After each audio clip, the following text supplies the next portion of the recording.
como o sol. Glória a Deus. Graça e paz, queridos, amém? Já fazem aproximadamente 20 anos que eu ministro a palavra de Deus. 22 anos. Comecei a pregar com 16 anos. Hoje tenho 38.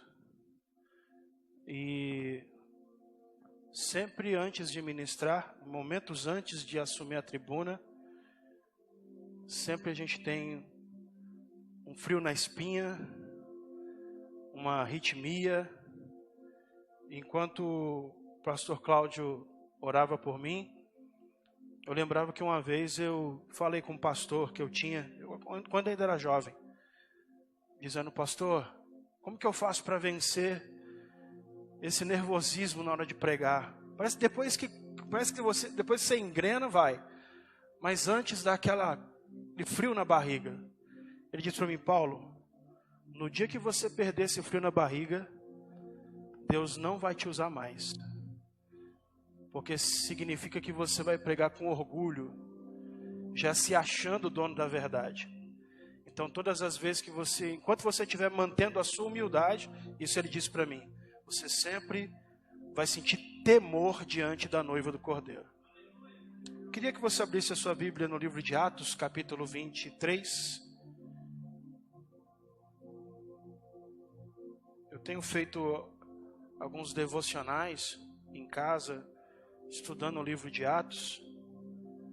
E não tem jeito, a gente vai lendo e vai surgindo algumas mensagens, algumas lições.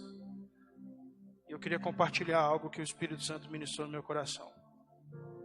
Capítulo 23 de Atos, a partir do 6, vamos ver do 6 ao 11. Você que também está nos acompanhando por essa transmissão, que o Senhor te abençoe, continue conosco. Deus tem uma palavra para o seu coração, Deus tem uma palavra para a sua vida, uma palavra diretiva para te abençoar nesse momento de tanta confusão que nós estamos vivendo. Deus, Ele quer ministrar o teu coração nessa noite. Diz aqui, capítulo 23, verso de número 6. Não sei se o Alex tem a versão King James aí. Diz assim: contudo, sabendo Paulo que uma parte do sinédrio se compunha de saduceus e outra de fariseus, bradou diante de todos: irmãos, eu sou fariseu, filho de fariseus. Eis que estou sendo julgado por causa da minha esperança na ressurreição dos mortos. Verso 7. Ao proferir essas palavras, estabeleceu-se uma violenta polêmica entre os fariseus e os saduceus, e a assembleia ficou dividida. Eu vou acompanhar como está na tela, verso 8. Porque os saduceus dizem que não há ressurreição, nem anjo, nem espírito, mas os fariseus reconhecem uma e outra coisa. 9. E originou-se um grande clamor, e levantando-se os escribas da parte dos fariseus, contendiam, dizendo: nenhum mal achamos nesse homem, e se algum espírito ou anjo lhe falou, não lutemos contra Deus.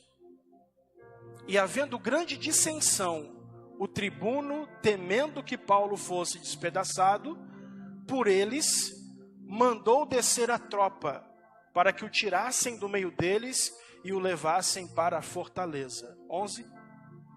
E na noite seguinte, apresentando-se-lhe o Senhor, disse: Paulo, tem ânimo, porque como de mim testificasse em Jerusalém, assim importa que testifiques também em Roma. Amém. Pode sentar-se, queridos. Glória a Deus.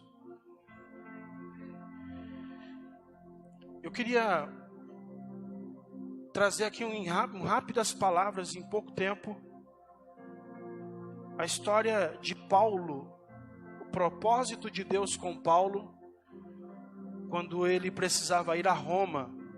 E nós vamos extrair algumas aplicações aqui para a nossa vida.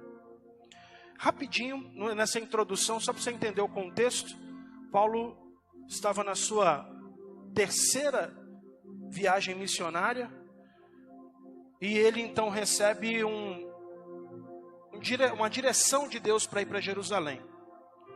Só que lá em Jerusalém, estavam querendo a cabeça de Paulo. Lá em Jerusalém, os judeus estavam desesperados para matar Paulo. Porque Paulo estava fazendo uma revolução, pregando o evangelho, ganhando almas em várias cidades. E quando Paulo decide ir para Jerusalém, ele passa uma última vez por Éfeso, uma igreja que ele amou, que ele discipulou, 3 anos e meio, cuidando, formando líderes. E ali se despede dos anciãos e diz, eu vou para Jerusalém. O Espírito Santo está mandando ir para Jerusalém.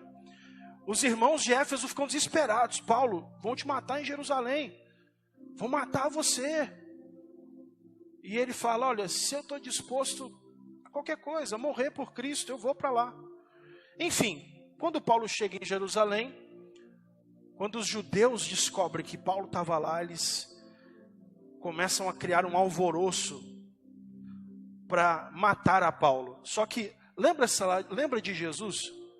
Eles queriam matar Jesus, mas eles não tinham poder para matar. Lembra? Então o que eles fizeram? Levaram Jesus para quem? Me ajuda a pregar. Eles levaram Jesus para quem? Para ser julgado por quem? Pilatos. Escola Bíblica Dominical. Levaram Jesus para ser julgado por Pilatos. Então, eles precisavam da autoridade de um governador romano para tirar a vida de alguém. Eles não podiam matar alguém. Da mesma forma, eles pegam Paulo e levam Paulo para a autoridade. Quem era a autoridade? Cláudio Lísias. Cláudio Lísias era a autoridade, era o tribuno. E aí começa aquela confusão, aquele alvoroço, os saduceus discutindo com os fariseus, querendo matar Paulo. Resumindo, Cláudio Lísias resolve prender a Paulo, até pela própria segurança dele. Vou prender ele, vou guardar ele na prisão, para ele não ser linchado e morto. E quando eles prendem a Paulo na fortaleza, que foi o texto que nós lemos, diz que na noite seguinte que ele estava preso, o Senhor apareceu para Paulo. Quando eu leio isso, eu falo, meu Deus, que privilégio. Eu não sei se foi uma visão, eu não sei se foi um sonho.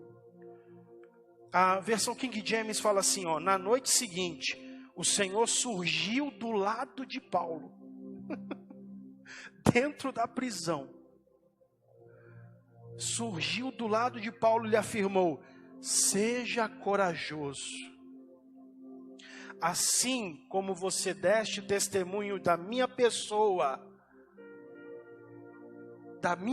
não era um anjo, era o próprio Cristo. Assim como deste testemunho da minha pessoa em Jerusalém, você deverá, de igual modo, testemunhar em Roma. Ou seja, naquele momento, Jesus deu uma direção, um direcionamento para Paulo. Paulo, é o seguinte, eu vou te dar uma notícia. Você está preso, você está aqui nessas grades, lá fora estão querendo te linchar, tirar a tua vida, mas eu tenho um projeto para você. Sua vida não vai acabar aqui. Eu tenho um propósito para você lá na frente. Você vai pregar em Roma. Você vai para a capital do império. Você vai falar de mim em Roma.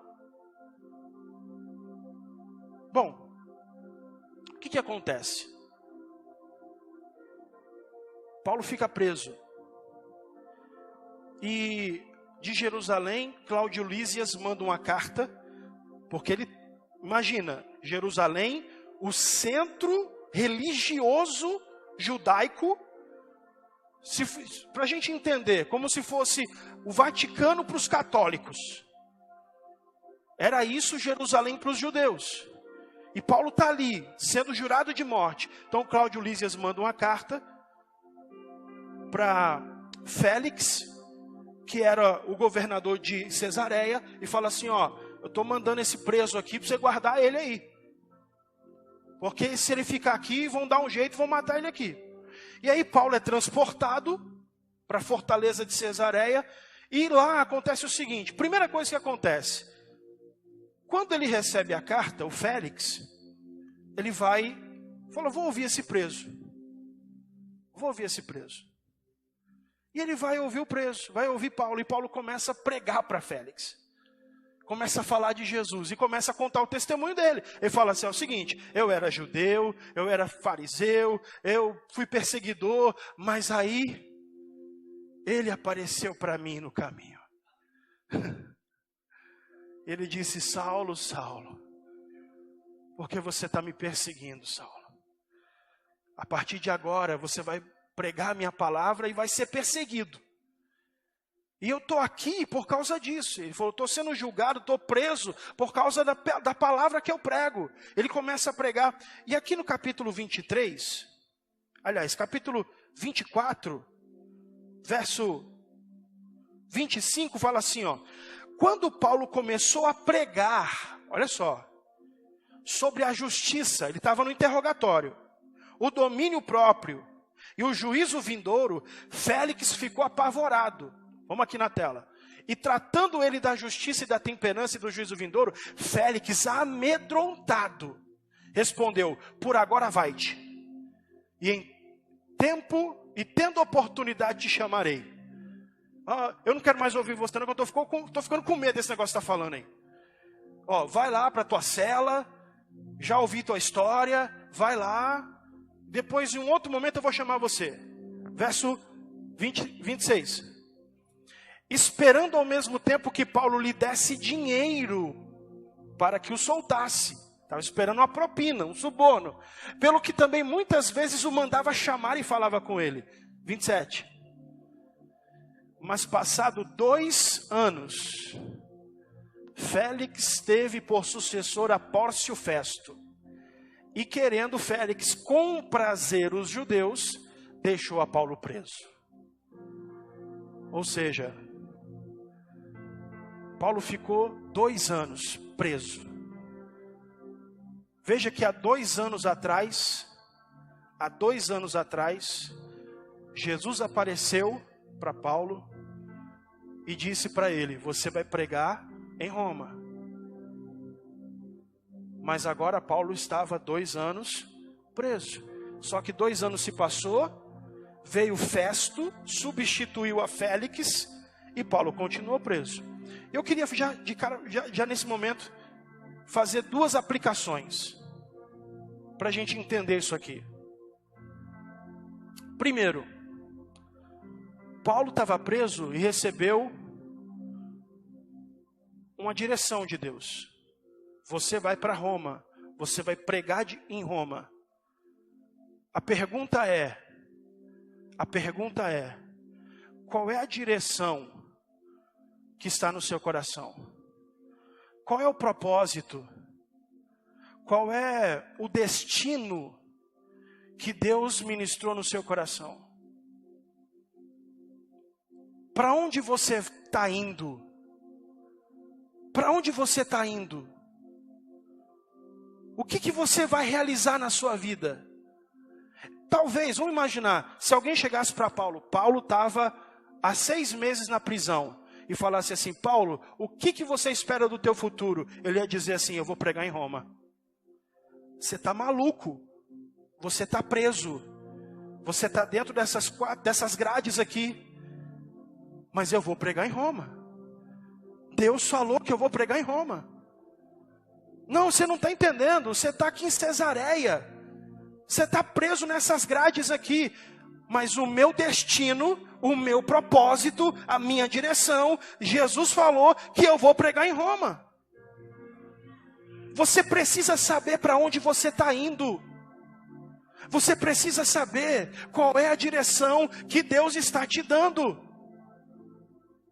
Não dá para a gente simplesmente viver a vida como um barco à deriva, sem rumo, sem direção, sem saber qual é o nosso destino, sem saber o que a gente vai fazer, sem saber para onde a gente está indo. Comece a orar. Se você não sabe, comece a buscar Deus e dizer assim: Jesus, qual é o teu propósito na minha vida? O que o Senhor estabeleceu para mim no futuro? Agora, entenda uma coisa. Se alguém falasse para você assim: Paulo, aliás, falasse para ele lá: Paulo, os judeus estão armando uma cilada e vão matar você, está decretada a tua morte. Sabe o que ele ia dizer? Eu vou pregar em Roma. Jesus falou que eu vou pregar em Roma. Meu irmão, eu não sei você, mas eu tenho promessa que Deus fez para a minha vida que ainda não se cumpriram. E se Ele fez promessas para mim que ainda não se cumpriram, eu não vou morrer enquanto a promessa não cumprir.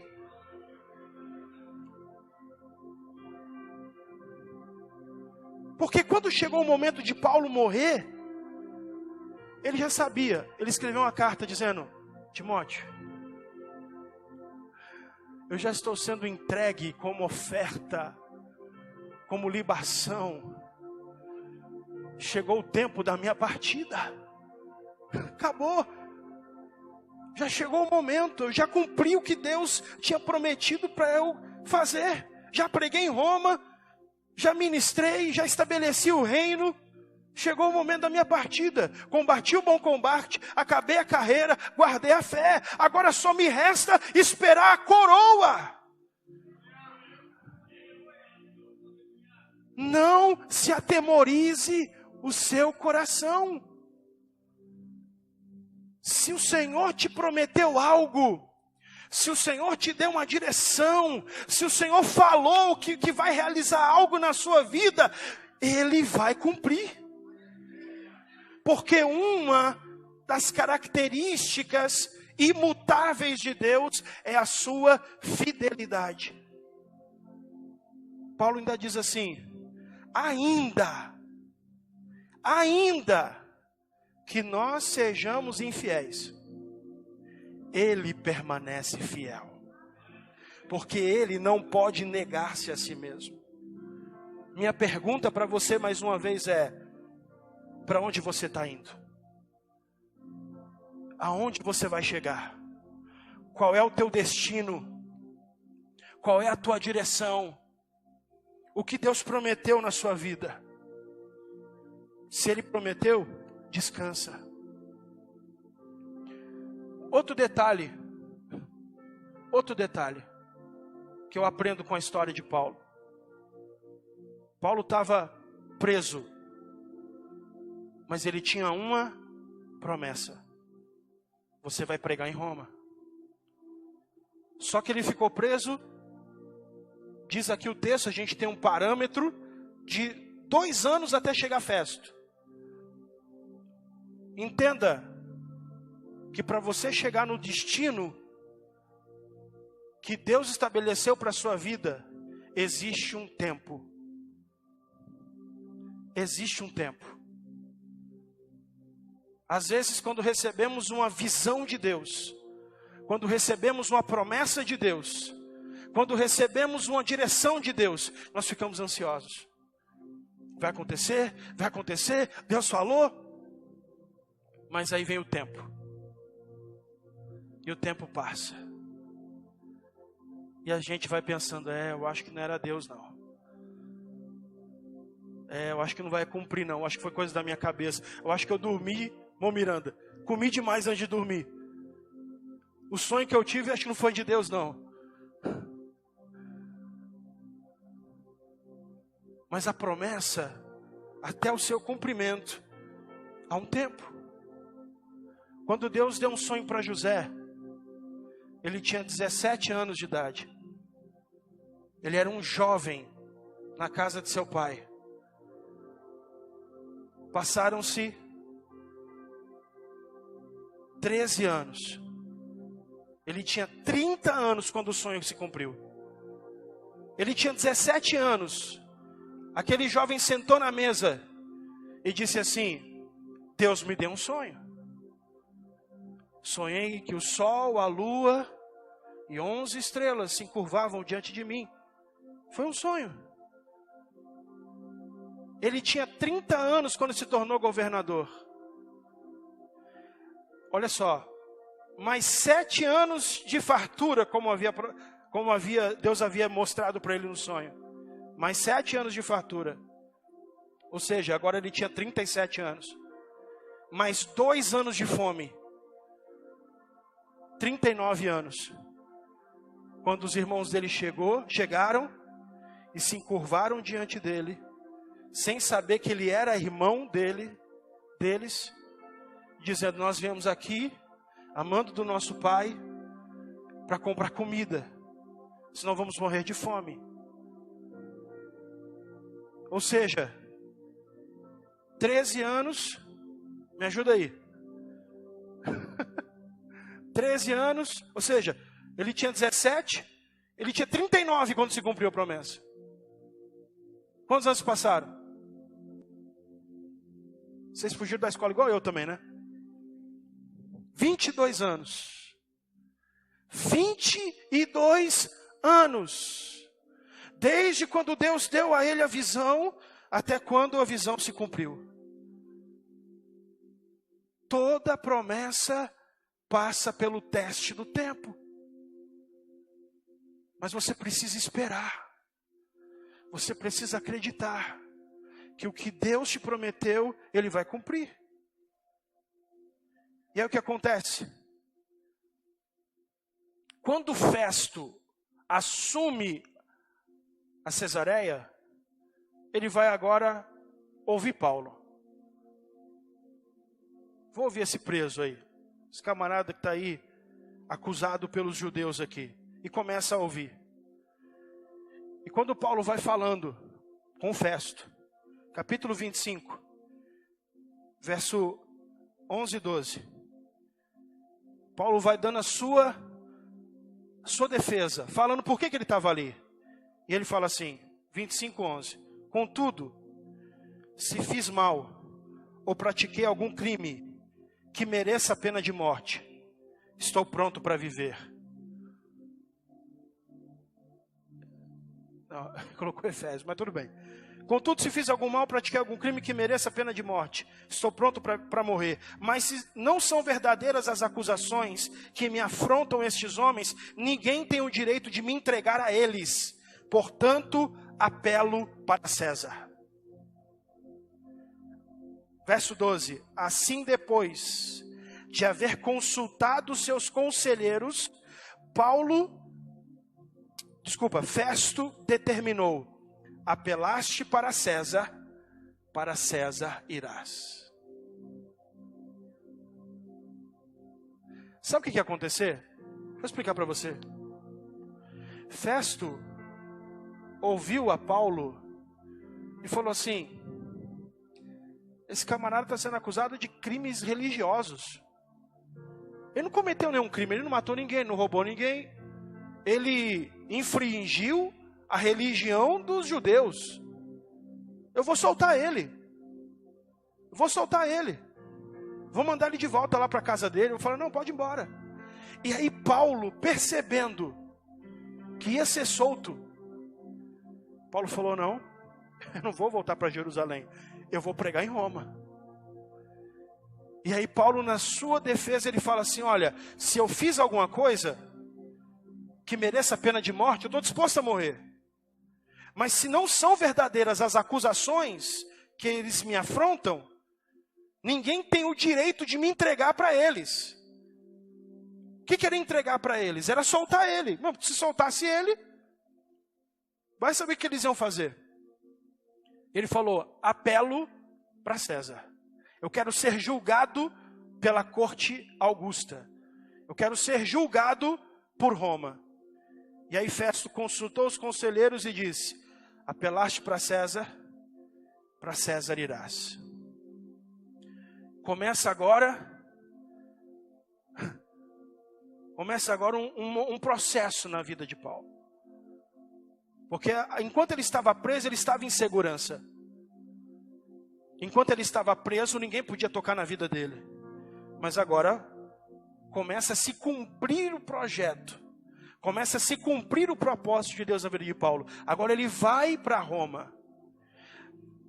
A Bíblia fala, só fazendo um adendo, que Festo recebeu um amigo, porque ele tinha assumido a governança. Então, os amigos poderosos vieram cumprimentá-lo. E ele recebe a presença de um amigo, chamado Agripa, com a sua esposa Berenice. E eles vêm para festejar com Festo. O nome é bem sugestivo, né? Festejar com Festo.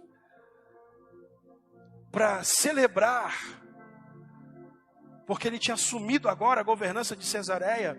E aí Festo falou assim, rapaz, eu estou com um preso aqui. Rapaz, é curioso o caso dele. Ele apelou para César. Não sei se eu solto, não sei se eu mando ele para Roma. Queria que você ouvisse ele. E aí Agripa fala, manda ele vir aqui.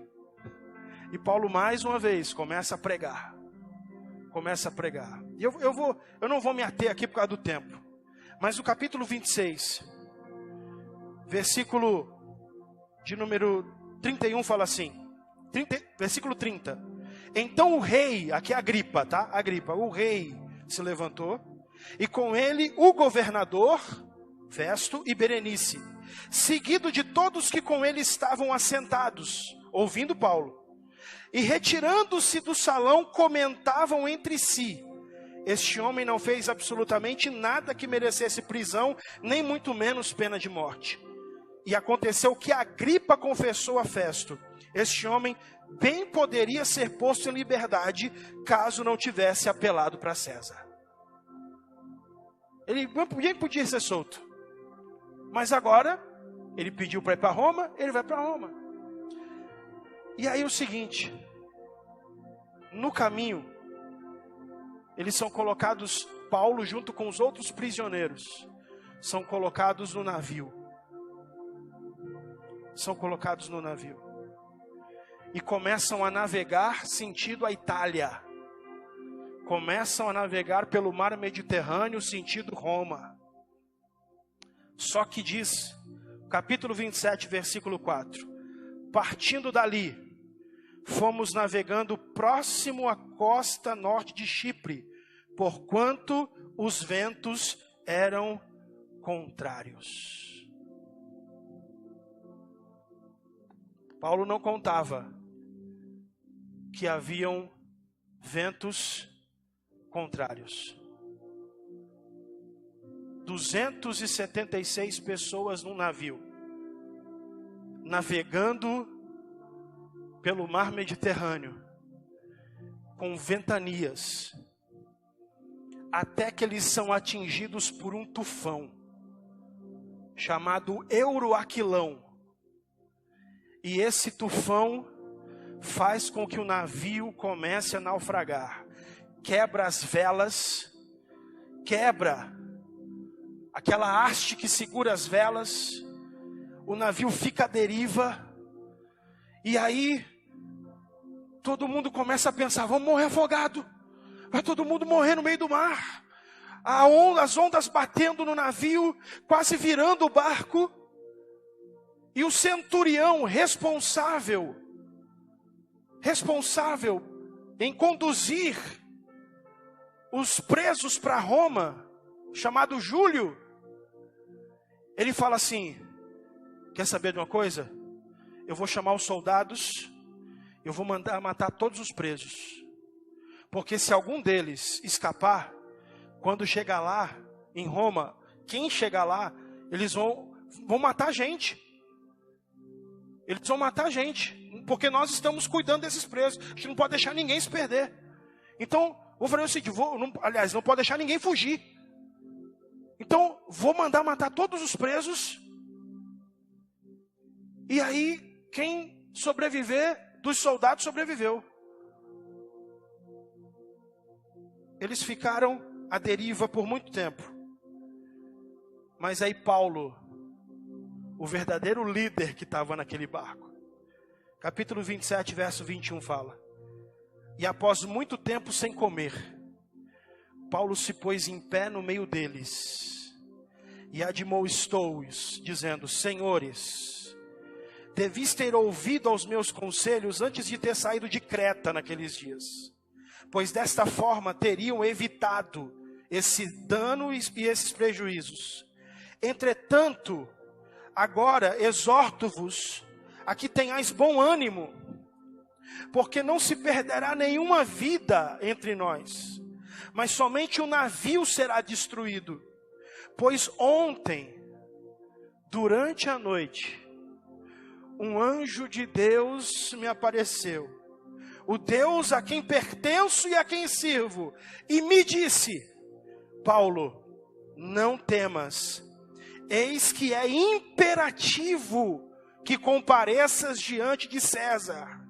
E por isso Deus, por sua graça, te concedeu a vida e a de todos os que estão navegando contigo. Portanto, senhores, tenham coragem, pois confio em Deus que tudo se cumprirá conforme me foi anunciado. Certamente seremos arrastados para alguma ilha próxima. Meu irmão, sabe o que eu aprendo com Paulo? Enquanto ele estava preso, ele estava em segurança. Mas quando ele sai e ele vai para o barco e começa a tempestade, e de repente o pastor Nildo citou aqui da tempestade que teve sexta-feira, e quando o pastor Nildo começou a falar de tempestade, eu falei: Jesus, não deixa ele pregar minha mensagem não, Senhor. Às vezes acontece essas coisas, né, pastor? Deixa ele pregar minha mensagem. Ele está falando de tempestade. Agora imagina uma tempestade no meio do mar, num navio, sem terra, não tem nada, só água. Mas mesmo com ventos contrários, mesmo com grandes tempestades, mesmo com um barco à deriva, Paulo não perdeu a visão do propósito. Eu vou pregar em Roma. E no momento que ele está mais precisando, mais sensível, no momento de maior dificuldade, quando está todo mundo pensando que ia morrer, Deus fala assim: anjo, vem cá. Está vendo aquele barco lá, aquela tempestade lá? Desce lá. E lembra ele do meu propósito. E lembra ele que ele não vai morrer. Lembra ele que eu tenho uma promessa para cumprir na vida dele. E fala para ele que eu não apenas dei a vida dele, mas eu dei a vida de todos que estão no barco para ele. Ninguém vai se perder. E aí Paulo levanta no meio do barco e fala: ah, irmãos, varões, soldados, o anjo do Deus a quem eu sirvo apareceu para mim. E ele me disse: Paulo, é imperativo que você esteja diante de César. Fica tranquilo, não vai acontecer nada. Ei, quando você estiver pensando em desistir, quando você que está assistindo essa live, quando você estiver com medo, quando você estiver pensando em parar, quando você tiver vontade de jogar a toalha, lembre-se da promessa, lembre-se do propósito, lembre-se do Deus que te fez a promessa. Você sabia que no boxe, descobri isso esses dias, o lutador não tem o direito de desistir. No MMA, se ele quer desistir, ele bate assim, ó. Ou ele bate no chão, ou ele bate no companheiro. Ele está desistindo. No boxe, o lutador não tem o direito de jogar, não tem o direito de desistir. Sabe quem dá o aval de desistência? É o técnico. O técnico fica do lado de fora do ringue observando, e se o técnico vê que o o lutador dele não está mais aguentando, ele vai jogar toalha. Ei, o teu técnico não jogou a toalha. Continua lutando. Irmã Débora, continua lutando. O técnico não jogou a toalha. Ele não vai jogar a toalha. Ele está dizendo, você está apanhando. Você não está aguentando, eu te dou força. Continua. Continua lutando. Continua perseverando. O vencedor é um lutador que não desistiu. Não desistiu. Você vai chegar no teu destino. Caminhando para o final. Interessante uma coisa. Deus, Ele te mostra o destino. Mas Ele não te mostra o caminho. Irmão Marcos. Deus, Ele te mostra o destino. Ele falou, Paulo, o teu destino é Roma. Você vai pregar em Roma. Mas Ele não mostra o caminho. Pastor Moreira, Deus não nos mostra o caminho, pastor. Ele mostra só o destino. Deus mostrou só o destino para José. José viu os irmãos se encurvando. Falou, esse é o destino. Mas ele não mostrou o caminho. Talvez quando José estava lá naquele poço, naquela cisterna, olhando, mas foi isso que Deus me mostrou. Talvez quando ele estava com as mãos amarradas, sendo levados como escravo. Você acha que escravo ia andando, ia sendo conduzido como? É escravo, irmão. Era em cima de um camelo, com pessoas com penas, com plumas, abanando a pessoa? Como que você acha que escravo era levado? Hã? Imagina. Ele amarrado, sendo levado com uma corda, porque era assim que funcionava. Eles amarravam a corda na mão, aí amarravam o outro escravo na mão, ou amarravam o outro, ia fazendo uma corda de pessoas assim, ó. Todo mundo em pé.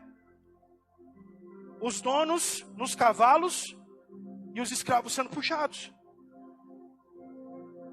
Talvez José perguntou, não foi isso que o Senhor me mostrou? Não foi isso. Talvez quando ele ficou preso 2 anos injustamente. Mas José nunca tirou os olhos do destino.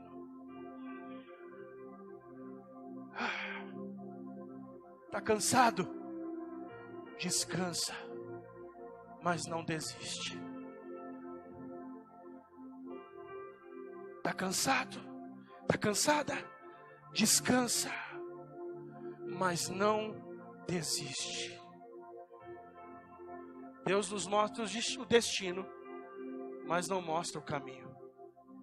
Porque no caminho haverão processos. Quando Davi estava sendo ungido rei por Samuel, que honra! Que honra! Davi ajoelhado, Samuel com um chifre de carneiro, jogando azeite sobre a cabeça de Davi, dizendo: Tu és o novo rei de Israel.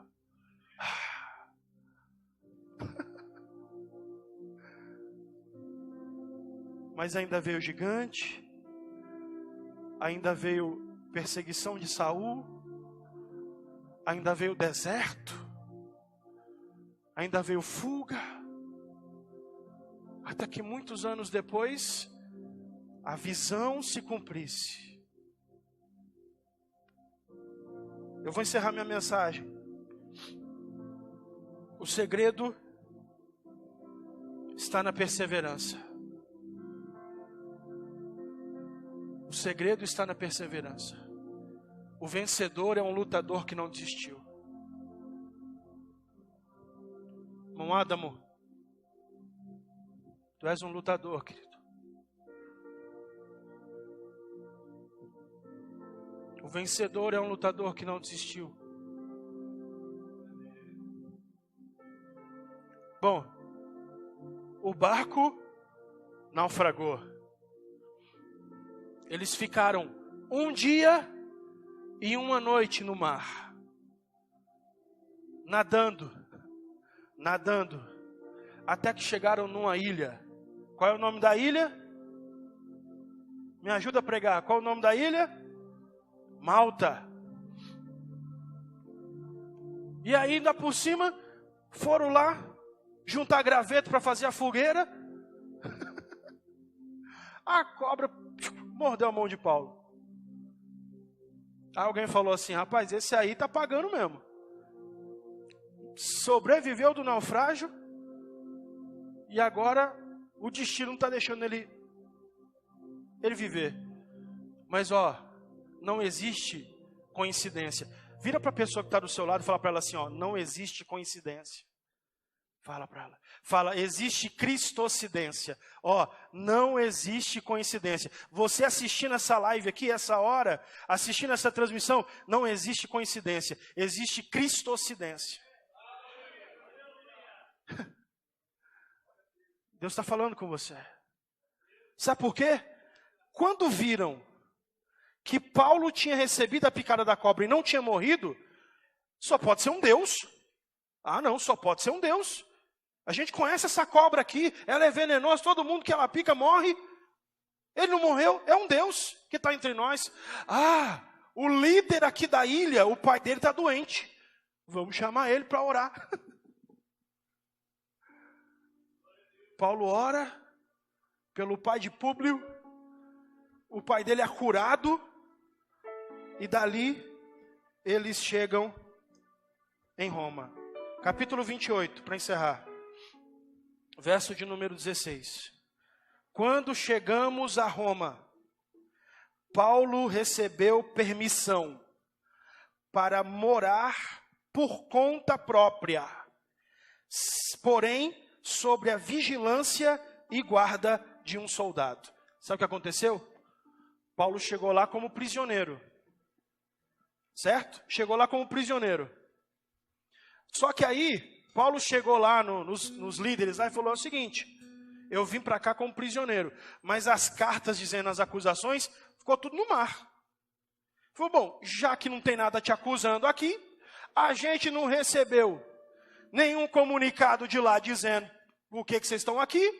Vou fazer o seguinte: só para disfarçar, você vai ficar morando na sua casa, alugada, e vai ficar só um soldado na porta, só para a gente manter as aparências aqui, para não ficar feio para Roma. Afinal de contas, você é um prisioneiro.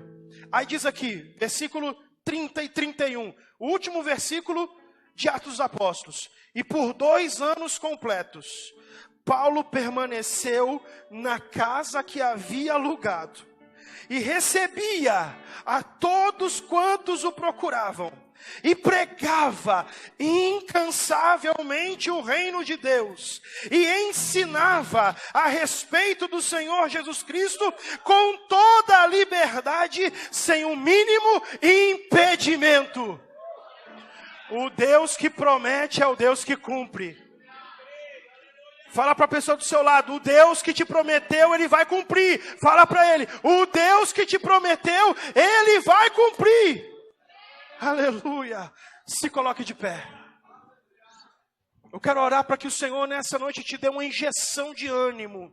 Que o Senhor te dê uma injeção de ânimo. Não é injeção de vacina que você está precisando, não. É uma injeção de ânimo. Para você continuar crendo, prosseguindo. Para você continuar acreditando. Independente dos ventos contrários. Independente do processo. Independente da tempestade. Independente da situação que você está vivendo. Não enxergue com as suas vistas. Enxergue com a sua fé. Enxergue com a sua fé. Creia no Deus que te prometeu. Pode cantar. Pode cantar. Você vai chegar. Aleluia. Aleluia. Feche os seus olhos.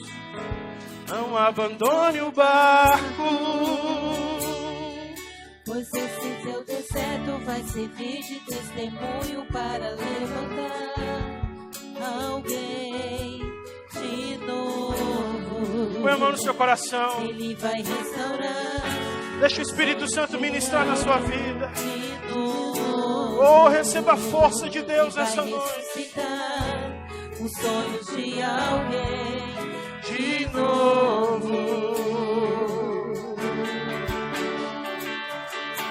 Você não vai parar, você não vai parar, pois a ordem é chegar do outro lado e você vai chegar. Você não vai parar, Espírito Santo de Deus. Você não vai Nessa noite, Senhor, traz um batismo de fortalecimento para o teu povo. Traz a fé que está perdida, a fé que está fraca, a fé que está desanimada, a fé que está enfraquecida. Fortalece o fraco essa noite. Espírito Santo, fortalece o fraco, aquele que está desanimado, aquele que está sendo açoitado pelas ondas das tempestades. Espírito Santo, fortalece, traz fé, traz entusiasmo, traz de novo certeza e confiança, não na sua capacidade, mas a capacidade daquele que te prometeu, na capacidade daquele que te fez a promessa. Ele te mostrou o destino, então confia. Confia, você não vai parar, você não vai desistir, você não vai fraquejar. O Senhor está aqui para te fortalecer. Aleluia. vai ressuscitar O sonho de alguém de novo.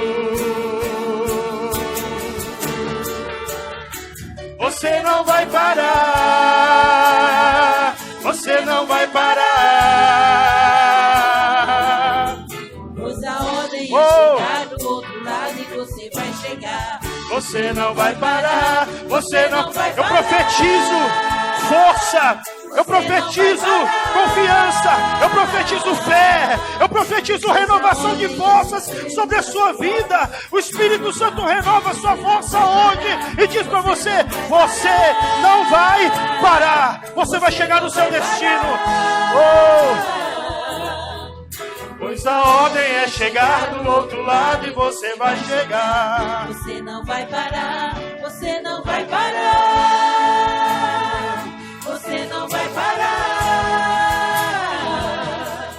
Eu sou Jesus o Nazareno e já dei ordem para acalmar o mar. Você não vai parar.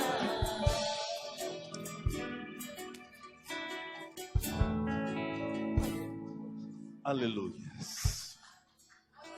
Glórias a Deus. Aplaude, aplaude, forte.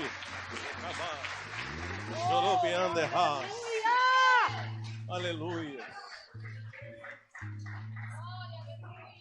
Você não vai parar. Você não pode parar. E porque você não pode parar, você não vai parar, eu quero convidar você que por uns dias, por um tempo, você fez Você não vai parar. Você não vai parar. Venha, isso, venha, venha. Aplaude ao Senhor.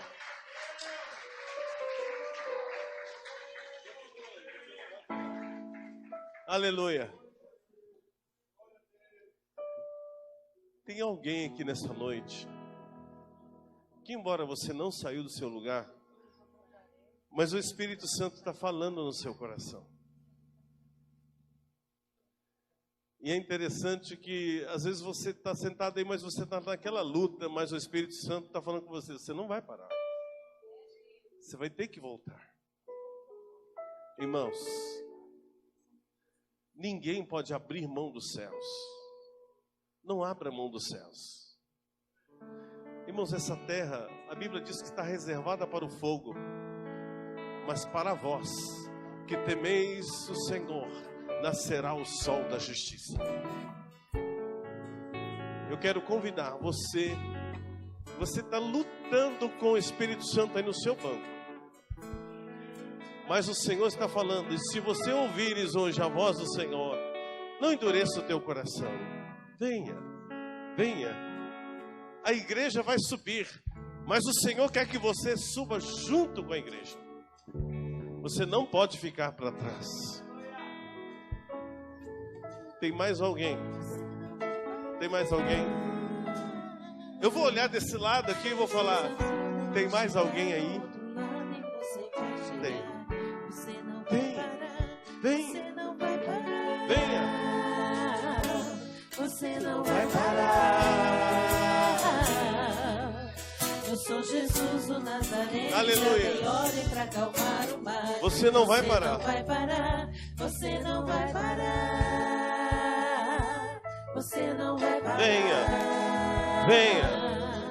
Venha. Pois a ordem é chegar. Glórias a Deus. Do outro lado e você vai chegar. O Senhor está te chamando. Venha. Você não vai parar. Aleluia. Você não vai parar. Eu sou Jesus o Nazareno e já dei ordem para acalmar o mar. Você não vai parar. Alabanda que é o Barraçai. Aplaude, aplaude, irmãos. Shurabana kasala banda rabashara kandaraba.